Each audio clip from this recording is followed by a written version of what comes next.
మా ఇంటికి ice cream బండి వచ్చింది. ఆ బాపు నాపి నాగి అన్నాక ఆగిండు. గతం ఐస్ క్రీమ్ తీసుకుంటా చూస్తా బాక్స్ ఓపెన్ చేయ బాపనకు చేసినాక చూసిన ఏ ఐస్ క్రీమ్ తీసుకోవాలని చూస్తే నాకు అందులో ఎక్కువ వెన్నెల ఐస్ క్రీమ్ ఇష్టం. గతం వెన్నెల ఐస్ క్రీమ్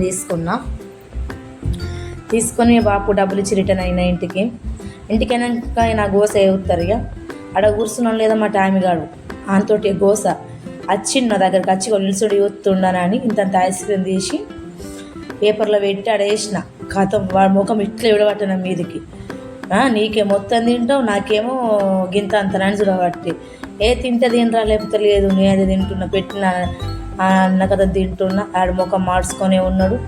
కథ నాకేమో ఎండాకాలం కడుపులో చల్లదనం పడాలా నేను తింటే పడము నన్ను కోపం కొద్ది కూడా పట్టే చూడు. మరి మా గింత తెచ్చింది తింటా అన్నట్టు లేదు మా టామిగానికి.